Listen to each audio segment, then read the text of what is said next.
Hello everyone.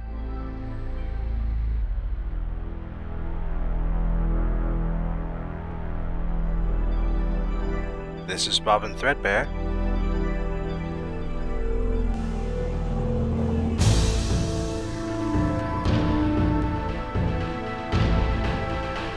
And welcome to Deus Ex.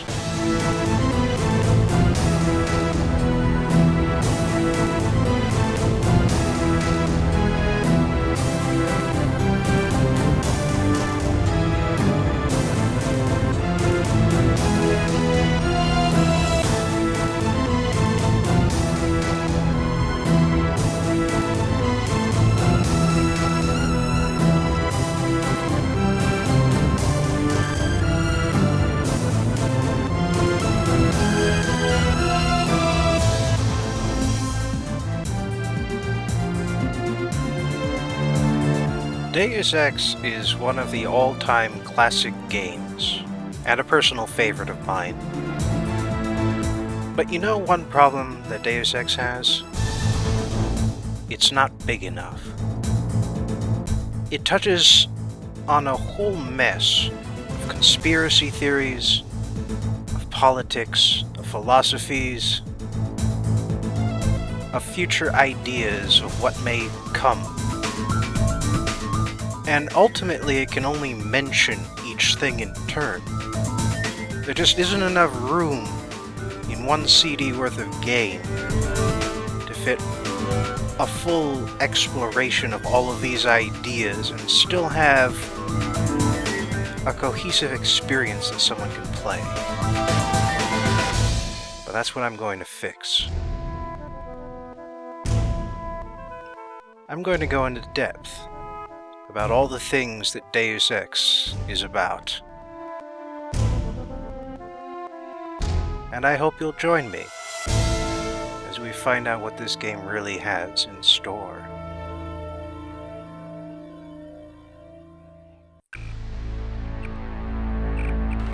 And we're starting with training, by the way, because there is some characterization to be had before the game itself starts.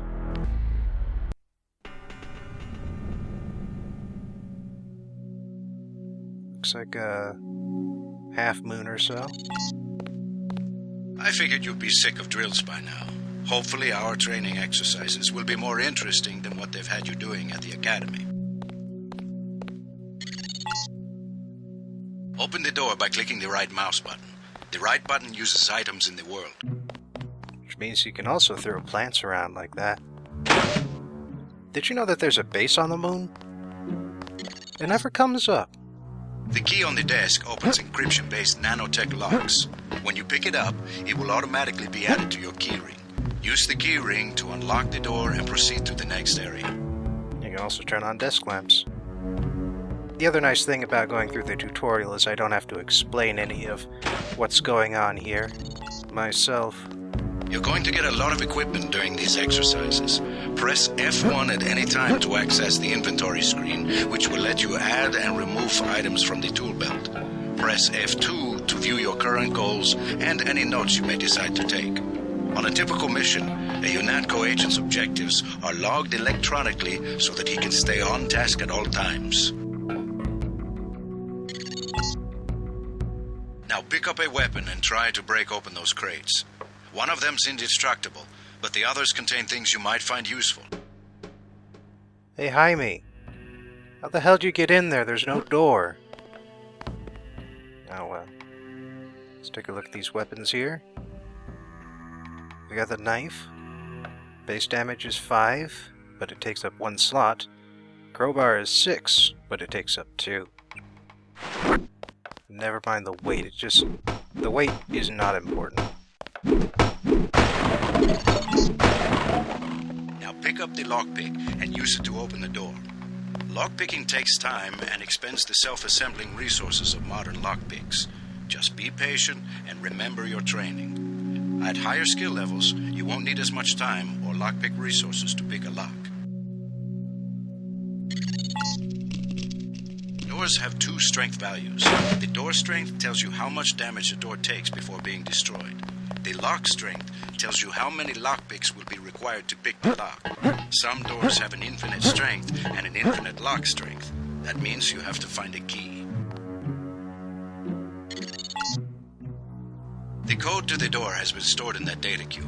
Right-click on the data cube to read the contents, then type the code into the keypad. You activate the keypad with the right mouse button, just like you activate a data cube or any object in the world. Not sure why they call these data cubes. They're clearly squares.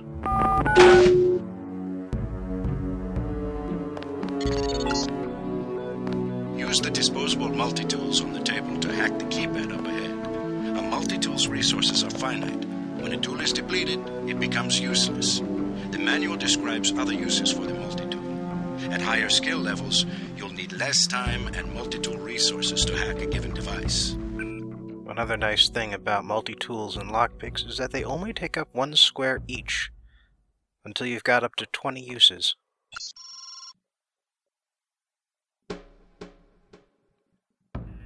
Guess they couldn't record that with a voice actor or something. And here's them explaining what a multi-tool is. Essentially, it's just a device meant to interfere with electronics so that they screw up and do what you tell them to. I'm here to pick up all munitions and equipment. Thanks for the cooperation, Agent. They really need to light those rooms better. Can't be fun working in the dark like that. Lying in front of you is a brave cadet who volunteered to be rendered unconscious for this next training exercise. Highlight and search him to find the key to the medical room. Afterward, pick up his body and place it on the medical table so that one of my aides can revive him once the exercise is over. Note that even when a door recedes, you can still close it. Good work. I'll get someone down there immediately to revive Private Winslow. Move on to the next area. You can bet this won't be the last time we send you into a dark room. Turn on your light augmentation and find the exit on the other side. Just press F12 by default. Something weird about textures in the dark like this is not all of them light up the way they really ought to. You're not a mech, but you're enough of a machine to need repair bots now and then. If you used up some bioelectric energy getting to the dark area, for example, this contraption can charge you back up.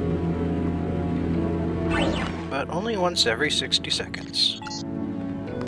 Congratulations, you completed Phase 1. Move over the ramp into the next rooms to begin learning movement skills. We'll be watching you through the cameras, like the one you can see up in the corner.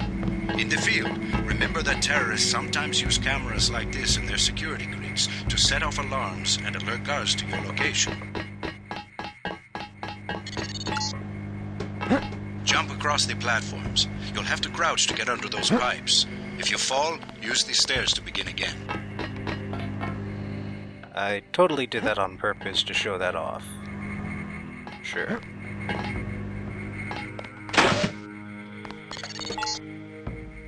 You need to go through the door up ahead, but it's blocked. Those wooden crates are too big to jump and too heavy to lift, so use the metal crates near the wall to build steps.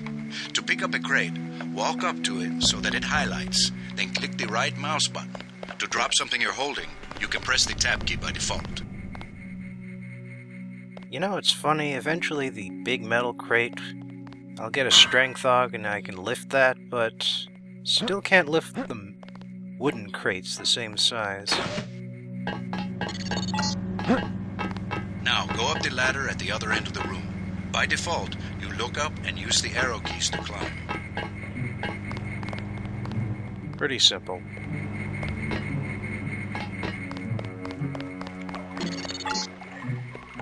We get some complaints about this swimming obstacle because the water's contaminated. Recruits forget to grab the hazmat suit and end up in my office. Not pretty. Or they forget that they have to put the suit on by selecting it and pressing the left mouse button. Remember that the hazmat is disposable. You can wear it only once, and it operates only for a fixed duration. Use the ramp on the other side of the wall to climb out. You know, the other reason they complain is because it only absorbs 25% of the radiation. These medical bugs, normally used for quick healing, are of particular interest to you, JC, because you need a body assaults help to install new augmentations. If you took any damage during the swim, now's a good time to get patched up. See, we have a number of openings that are going to be filled. Each one can take 2 different augs, potentially, and each can be upgraded up to 4 times. The 3 down here are default, can't be upgraded, but they are pretty passive. Basically explanations to game mechanics rather than abilities you can use. Aside from the flashlight, which is literally your eyes glowing. Also, we've got damage by area here. 100 points in each. I believe if your arms get damaged... And in your equipment. That's right. No cheating. Your aim decreases. Same with your head. If your legs get damaged, you fall on the ground. Welcome to the combat training area. I am Günther Hermann, and I will be monitoring your progress here. We will start with weapon familiarization. And if your chest gets damaged, you die. Your first exercise will be to learn a little about aiming and targeting. Step up to the shooting range to the west. The targets are released by using the buttons on the counter. Release the first target and take a few shots with one of the pistols until it is destroyed. Notice the targeting reticle appears when you aim at a target. Also notice the compass in the upper left corner. Oh, you also die if your head gets hit, but, you know. It's a harder target to hit. Good. If you hold your aim for a few seconds before firing, you will notice the reticle starts out wide and tightens as you hold. The longer you aim at a target without moving, the greater your accuracy will become. Release the second target and aim before shooting this time. Notice that crouching does nothing to change the aim. It's all about movement here. How fast you go. If you creep along the ground, you do get a certain grace period of perfect accuracy. Good work. Now proceed to the next area. I'm here to pick up all munitions and equipment. Thanks for the cooperation, Agent. This is a rifle range. Here, you will learn one of the ways skill level makes a difference in your accuracy. Step up to the shooting range. The targets are released using the buttons on the counter. Release the first target and destroy it with the rifle. Use the rifle's scope by pressing the left bracket key to turn the scope on. Actually, I've got it mapped differently to a key that's slightly more useful. Also notice that as the brackets decrease in size, so does the wobbling going on here. Though it doesn't go away completely. Excellent! Now we are going to raise your skill with rifles to master level. Release the second target and destroy it. Bam. There we go.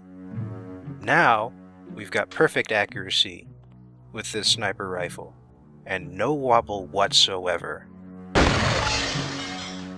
Good work. As you can see, higher skills give you better range, accuracy, and effectiveness. Proceed to the next area when you are ready. Let's see exactly what he's talking about here. See, we've still got Master Rifle skill here. And if we check out the sniper rifle in our inventory, we get half again as much base damage, and probably 50% accuracy, but it only says 25 because it maxes at 100. And in your equipment. That's right. No cheating. This is the Demolitions training area.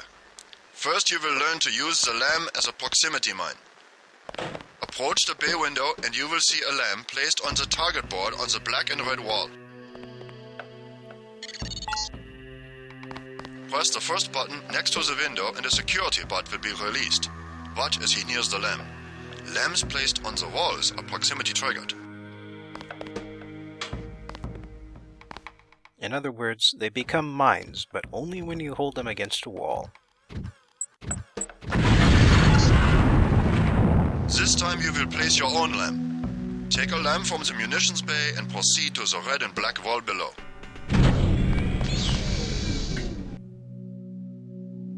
4 should be enough. Get as close to the wall as possible when you place the lamp. If you aren't close enough, the lamp will fall to the ground and detonate. The game is very kind here in showing you exactly when you're ready to place a lamp on the wall. And another nice thing is that the grenades have an IFF. Plus, if they don't end up exploding, like so. Very good, Agent Denton. You may proceed to the next area for more demolitions training. You can pick them up later. You'll need a few extra lamps for the demolitions area. Here, catch. Oh, that's new. Went up to 6, by the way, if you couldn't see. Next, you will need to breach the doors in the hallway.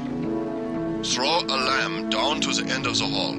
Once it blows, proceed down the corridor. Now, they don't tell you this, but obviously you can be hurt by these explosions. Notice how the wooden door was destroyed and the metal and barred doors remained. Remember this for future reference. Beyond the destroyed door, you can see a damaged piece of wall you can also breach with a lamp. Try that now. Way ahead of you there, boss. Excellent. Notice that the wall is opened. Look for other weakened walls such as this, and your lamp and other explosives will allow you to breach them. Continue through that breach and on to the next section. The area beyond the door is the grenade defusing facility. Here you will learn how to remove planted explosive devices. At each of the corners of this area, you will find a lamp planted on the wall. You must disarm and remove all 4 lamps before you can proceed to the next section of training.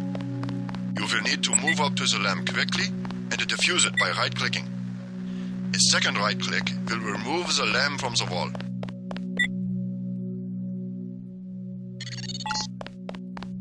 A word of warning, Agent Denton. This was a simulated experience. Real lamps will not be so forgiving. You may proceed to the next area. Specifically, your skill in the weapons demolition determines how long lamps planted as mines will flash before they explode. Gotta start the next section without arms or tools. Rules are rules.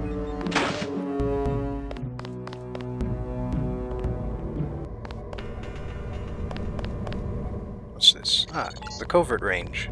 Now you will learn to move quietly and conceal yourself so that you will be able to avoid a confrontation altogether. The test is simple. Get to the far north door without being spotted by the guards below. If one of them sees you, he will sound an alarm and lock the door. Remember, don't let the guards see you. Use the crates for cover and crouch when you move. Did you know that Warren Spector worked on Thief 1? The stealth mechanics in this game aren't nearly so advanced, but oh. You blew it. The alarm just closed the north door. Return to the control room to the south and press the button in the overlook window to restart the test. Apparently they are advanced enough that the guy can see me through a window like that. Anyway, this is the light amplification, which kinda sucks. Not very useful, especially with all the DirectX stuff I've got working around right now.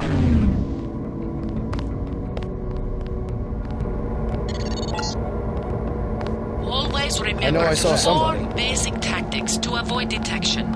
Crouch behind damn it. concealment. Stay behind enemies. Come on! Move slowly to avoid making noise, and use shadows to conceal yourself.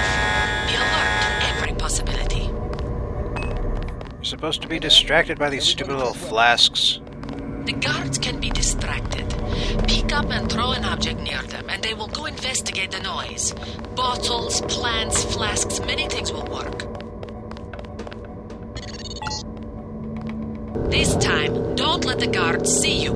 Stay crouched, stay behind the crates, and stay behind the guards. Thermoptic camo makes us invisible to both living and mechanical enemies, but unfortunately, it has a very limited lifespan. Eventually we'll get an AUG, but we'll have to choose between living or mechanical enemies to make ourselves invisible against. Very good. I hope you remember this lesson, Agent. They have assigned us to be partners, and I will not stop to hold your hand and repeat myself when we are facing a real enemy. Now for the last test. You have to find a way across the river to the exit on the other side. There's more than one way to get there, depending on your approach and the skills you want to use. It's up to you. Make use of the IFF system to identify enemies. The crosshairs will highlight red over enemies, green over allies, and white over neutrals. He's facing my direction. I don't think that's very healthy. Anyway, there are several ways across here. Ah, crap, he did see me. Anyway, first of all, I can use those cardboard boxes to form a sort of bridge. They float in the water, but they are sturdy enough that you can jump across them and ignore that bridge entirely. Gonna need this crowbar for later. Anyway, assuming I can get this bot to ignore me, I know which direction it's going to turn, that would be helpful. Uh-oh. Alright, I think he's going to go back on patrol, which means, yep, facing the other way. Anyway, second thing. There's the data cube hidden back here. Oh shit. 0089. That's the code. Ah, shit. That's the code to... on the keypad that lowers the bridge so you can get across. Anyway, there are also... there are no explosives you can throw or fire at the robot, and small arms just simply are not enough. I think they do a little tiny bit of damage, but just a little tiny bit. However, there are a bunch of these crates and barrels here which are perfectly explosive. Ow. Anyway, good time to check the upper left corner. You can see one leg is completely out, one is red, an arm is yellow, and I think the head's been injured too. Anyhow, another couple of cardboard boxes to form a bridge across. On this poorly lit, whatever these are, got a multi-tool. We saw earlier that multi-tools are able to hack keypads, but we've got the code for this one. And in case you don't remember, you can go to Goals and Notes, and everything you look at is stored there, except for books and emails. Anyway, just to show an example, here's how to hack it. Once you've done that, you never have to enter any numbers in again. Over there you can see the cardboard boxes I laid in. Like I said, you can jump across them. I just chose not to.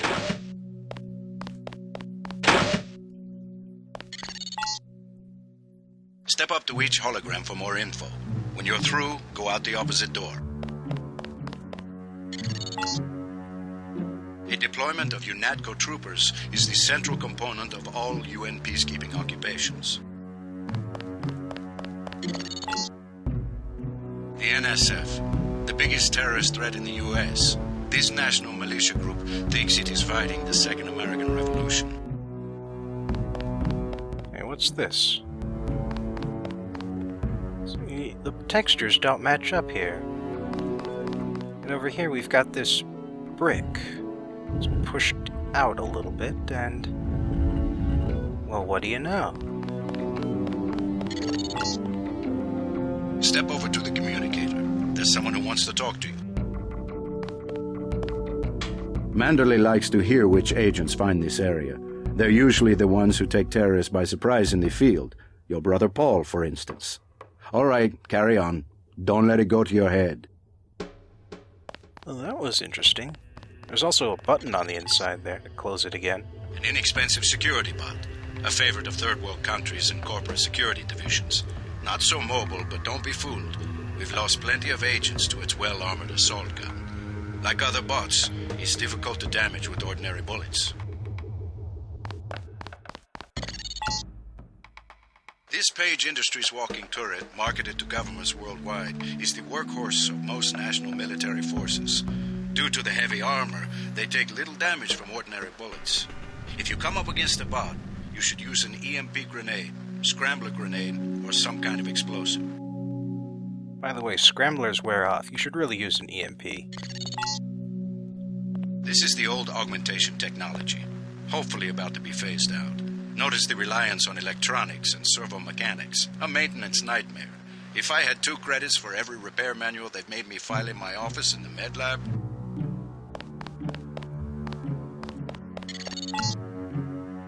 The Coalition's new nano-augmented agents are nearly indistinguishable from the general population, except that you and your brother don't know how to smile, even for a picture. I don't know if that's a reference to nano-augmentation or just a dig at the 2 Dentons. Sufficiently impressive, an early success for the whole organization. Thanks. You from the United Nations? Your augmentations are a go. The real test comes next. Active duty. I'm ready, sir. Yes. Yes, you are. Well, I guess we'll take his word for it on that.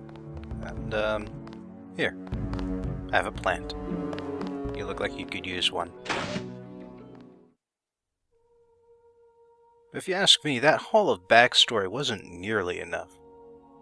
So allow me to welcome you to Conspiracy Corner, where I will explain everything Deus Ex itself simply had no room to properly explore. First off is the setting's backstory. We get hints here and there regarding all that's going on between 2000 and 2052, which is when the game was released and when it was set, respectively. But we never got a full exposition on all the changes. For now, I'll just explain the public history, the sort of stuff the man on the street would know about the world. Germs, global warming, and corporations. Diseases have seen a resurgence, the likes of which haven't been seen since before the rise of vaccinations. The development of antibiotic-resistant bacteria eventually outpaced the new medicines designed to combat them, and pandemics of resistant tuberculosis nearly wiped out India. HIV made a significant comeback in the 2020s until its vaccine was discovered in 2030.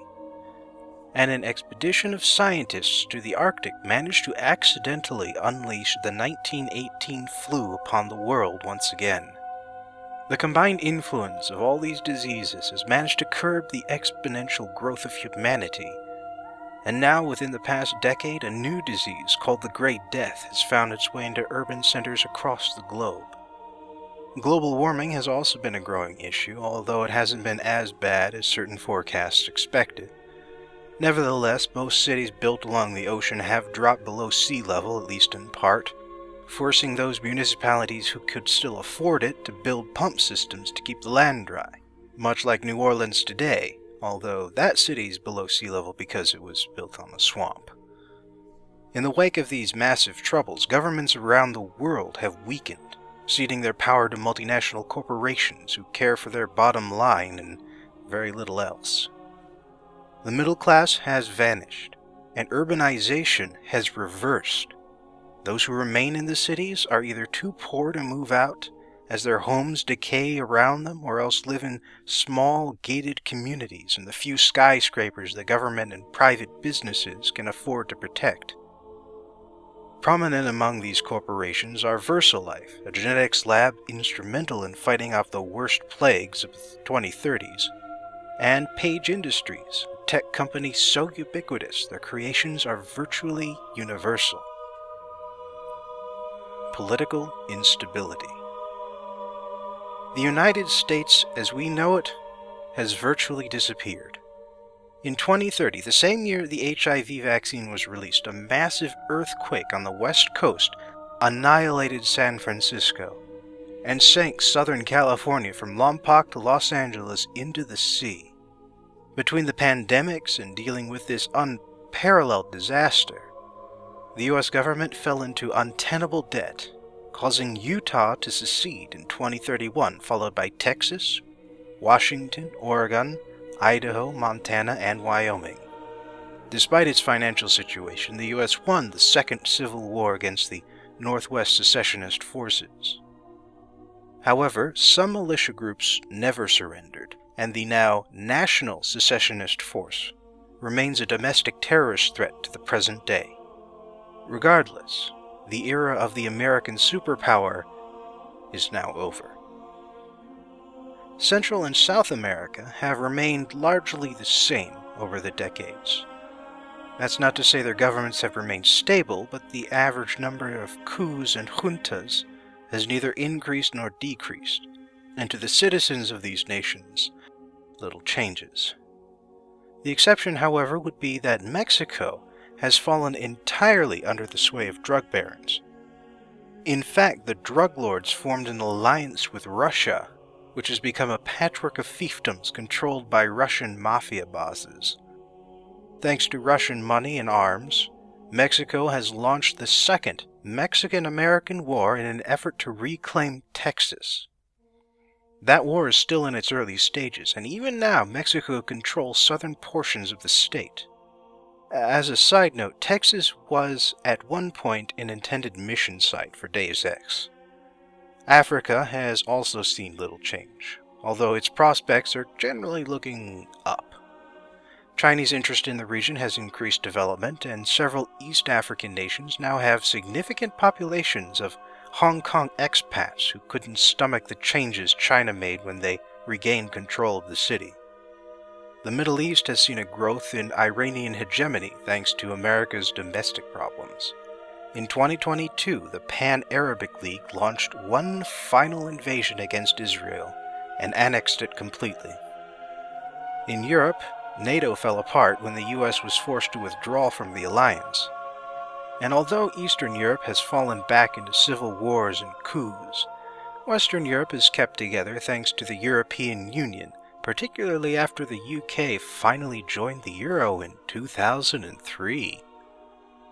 Still, the diseases and disasters have taken their toll on public order, and France in particular has fallen under martial law in a desperate bid to fight Silhouette, a French terrorist organization. China has remained a rock of stability throughout the past 50 years, particularly when compared to everywhere else. Their massive population has weathered the pandemics with relative ease, and when India was faced with collapse in the wake of the tuberculosis outbreak along with nuclear strikes traded with Pakistan, they chose to be absorbed into China instead. The rest of South and Southeast Asia soon followed their example, one nation after another. Hong Kong has remained much as it ever was, despite the Chinese government's interference, and those chaotic trade practices banned by the government simply operate as black markets instead. Japan never fully recovered from its economic depression in the 1990s. And while it remains independent despite China's growing shadow, it has faded from the international stage. As for Australia, well, it's still there. Still trucking. There's a growing Aborigine independence movement, but the troubles of the world have largely passed them by. Finally, a number of space installations have gone up, including 2 international space stations, 1 resort hotel for the ultra-rich, and even a small moon base that would have been another potential mission site for Deus Ex. We've also visited Mars a couple times, but we didn't do much there, aside from plant a few flags. The Dentons. Paul Denton was born in 2018 to 2 loving parents in the United States of America. He led an average life growing up, but his mother had fertility issues, so when a company offered her experimental surgery to improve her fertility, she jumped at the chance. JC was born in 2029, 11 years younger than his brother, although the two brothers bear remarkably similar features. Unfortunately, in 2035, the two brothers' parents died in a car accident. Although Paul was also in the car, he survived, and he went on to dedicate himself to joining UNATCO, the United Nations Anti-Terrorist Coalition, to prevent terrorist attacks like the one that caused the car crash. However, while Paul was old enough to fend for himself, JC, only 5 or 6 at the time, became a ward of the state and was sent to a Swiss boarding school for the rest of his childhood. The school's environment was strict and repressive, and while JC obeyed the rules on paper, he developed a quiet but strong rebellious streak. Still, especially when compared to his outgoing brother, JC is very quiet and keeps to himself. In 2050, nano-augmentation reached the UNATCO organization, and Paul was offered the chance to be the first volunteer. The procedure worked, and so when JC joined a year later, he was offered the same chance. Now, in 2052, JC's training is finished, the nano-augmentation surgery was a complete success, and our protagonist will soon face his very first mission.